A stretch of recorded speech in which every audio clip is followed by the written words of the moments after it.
Examiners boards की copy check करते समय हमेशा ये 5 चीजें देख के ही नंबर देते हैं। तो अगर आप एक ऐसे स्टूडेंट हो जो इस बार बोर्ड्स की कॉपी लिखने वाले हो, तो ध्यान रखना ये वीडियो मिस मत हो जाए। एक एक सेकंड इस वीडियो का कीमती है और ये 5 पॉइंट दिमाग में बैठा लो, कहीं लिख लो, क्योंकि ये चीजें मिस हुई तो एग्जाम्स में आपके नंबर कटने तय हैं। देखो, बिना घुमाए फिराए सबसे पहले पॉइंट पे आते हैं कि हैंडराइटिंग आपकी सबसे तगड़ी होनी चाहिए। अब सबसे तगड़ी का मतलब ये नहीं कि बहुत ज़्यादा खूबसूरत आपकी हैंडराइटिंग चाहिए।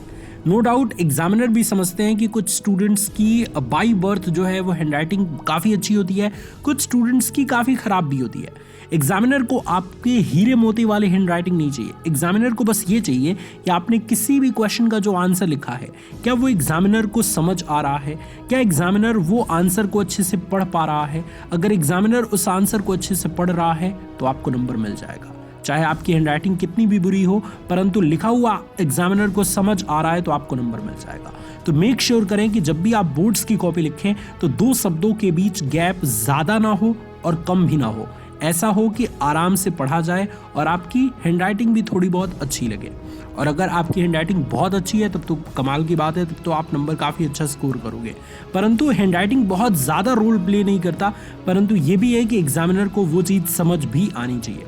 दूसरी चीज़ ये कि बहुत सारे बच्चे क्या होता है कि कुछ भी आंसर लिखते आ रहे हैं, मतलब आंसर क्वेश्चन कुछ और पूछा है, आंसर कुछ और लिख रहे हैं। तो अगर आप भी बोर्ड्स की कॉपी में ऐसा करते हो ना, तो देखो लास्ट में कर लेना भले से, स्टार्टिंग के 5 पेज में मत करना, क्योंकि स्टार्टिंग के 5 पेज कोई भी एग्जामिनर किसी भी चीज़ को, किसी भी कॉपी को, किसी भी आंसर को बड़े सटीक से तरीके से देखते हैं। अगर स्टार्टिंग के 5 पेज में ही आपने रद्दी लिखा है, किसी भी आंसर का तगड़ा एक्सप्लेनेशन नहीं किया है, तो आपके नंबर कटने तय हैं। और अगर क्वेश्चन के रिलेवेंट आंसर आपने नहीं लिखा तब तो पूरे नंबर कट जाएंगे। इसलिए मेक श्योर करेंगे आप सभी बच्चे कि स्टार्टिंग के 5 पेज ज़बरदस्त आंसर लिखना है। ऐसे क्वेश्चन को ही पिक करिए जो आपको फुली कॉन्फिडेंस में आते हों, है ना। जो नहीं आते उनको बाद में देखा जाएगा, पहले जो क्वेश्चन आते हैं उनका बहुत अच्छे से एक्सप्लेनेशन लिखना है। हो सके तो डायग्राम बनाइए, उसको बॉक्स में बंद करिए, उसकी प्रॉपर हेडिंग डालिए, उसको अंडरलाइन करिए। ये सारी चीज़ों का इस्तेमाल अगर करोगे ना तो एग्जामिनर नंबर देने के लिए मजबूर हो जाएगा, क्योंकि ये सारी टॉपर्स की आदतें हैं जो कभी भी एवरेज स्टूडेंट अपनी कॉपी में नहीं करता। तो ये सारी आदतें सीख लो ताकि आंसर राइटिंग इतनी ज़बरदस्त तरीके से करो कि एग्जामिनर मजबूर हो जाए आंसर देने के लिए। तीसरी चीज कि कॉपी में कभी भी काट पीट गोजा पाती मत करिए। जितना रद्दी आप प्रेजेंटेशन रखेंगे ना एग्जामिनर के सामने, उतना ही बहाने उसको मिल जाएंगे आपके नंबर काटने के लिए। और एग्जामिनर हमेशा ये चाहते हैं कि नंबर काटने का कोई बहाना मिले। तो कभी भी काट पीट बिल्कुल नहीं करना। अगर आपको ऐसा भी लग रहा है कि ये गलत हो गया एक लाइन, तो सिंपली हल्के पेन से थोड़ा सा उसको डॉटेड कर दीजिए, जिससे एग्जामिनर समझ जाएगा कि गलती हुई है। पूरा उस पर गोजा पाती मत करने लगिए, जिससे पूरी हैंडराइटिंग ही बिगड़ जाएगी। मतलब पूरे एक पेज में सिर्फ वही दिखेगा कि स्टूडेंट ने काटा पीटा है। तो ऐसा इंप्रेशन आपको क्रिएट नहीं करना कि एग्जामिनर मजबूर हो जाए आपके नंबर को काटने के लिए।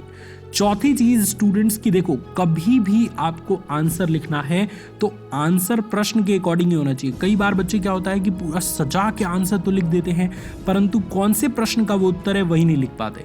तो अगर ये भी करोगे तो एग्जामिनर के पास बहुत कम समय होता है, वो मैच नहीं करेगा कि किस प्रश्न का ये उत्तर है, वो उसका नंबर ही नहीं देगा, सीधे चल देगा। ठीक है, तो कभी भी किसी भी प्रश्न का उत्तर दीजिए तो आप उस पे सबसे ऊपर आंसर नंबर लिख दीजिए या प्रश्नोत्तर संख्या लिख दीजिए कि 5 का ए है, 6 का ए है या 7 का ए है। ये पूरी चीज प्रॉपर लिखिए ताकि उस क्वेश्चन का नंबर वो फ्रंट पेज पे फिल करते समय आसानी से भर पाए, क्योंकि उसके पास इतना टाइम ही नहीं होता स्टूडेंट्स।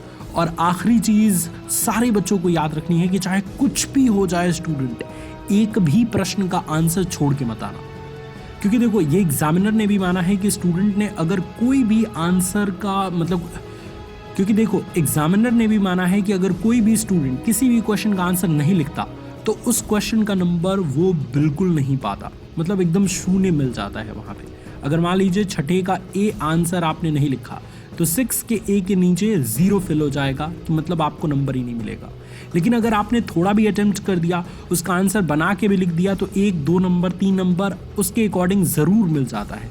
तो इसलिए अगर आप स्कोर अच्छा करना चाहते हैं तो सारे क्वेश्चन अटेम्प्ट करें और टाइम मैनेज करके कॉपी लिखें।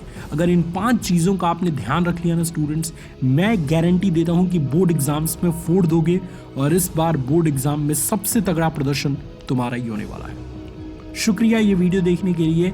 मोटिवेशन वाले भैया साइनिंग ऑफ।